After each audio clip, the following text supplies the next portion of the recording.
بعض اوقات جب یہ تکبر کی بات ہوتی ہے نا تو دلوں میں خیال ہی آتا ہے یہ پیسے والے تکبر کرتے ہیں، ہم تو غریب لوگ ہیں، ہم کہاں تکبر کرتے ہیں۔ یہ بھی بڑی غلط فہمی ہے۔ تکبر کے علماء نے 8 ریزن لکھے ہیں۔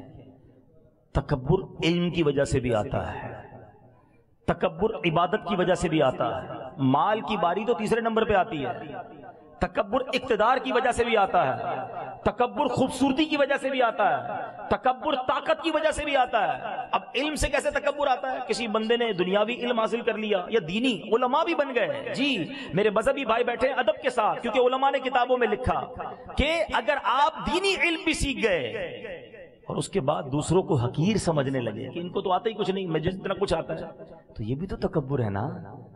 علم اس لیے نہ سیکھو کہ لوگوں کو حقیر جاننے لگ جاؤ، اس لیے سیکھو کہ لوگوں کو بلا کر علم دین سکھائیں گے۔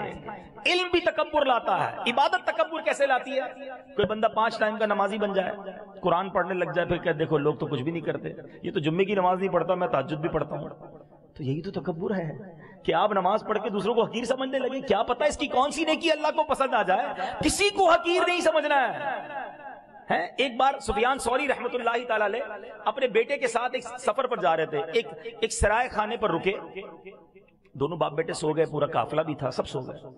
تہجد میں باپ بیٹے اٹھے اور نماز تہجد ادا کی۔ بات بڑی کمال کی ہے، تہجد پڑھنے کے بعد بیٹا کہتا ہے ابا جان یہ کیسے لوگ ہیں، سارے ہی سوئے ہوئے، کوئی نہیں اٹھا تہجد کے لیے۔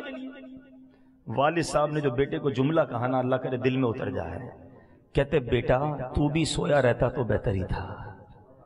آئی سمجھ میں بات؟ بیٹا تو بھی سویا رہتا تو ٹھیک تھا، تہجد پڑھ لی، اب تجھے سارے حقیر لگنے لگ گئے، اس سے بہتر تو بھی سویا رہتا تو ٹھیک تھا۔ عبادت کرو، روزے رکھو، حج کرو، نمازیں پڑھو، مگر دوسروں کو حقیر نہ سمجھو۔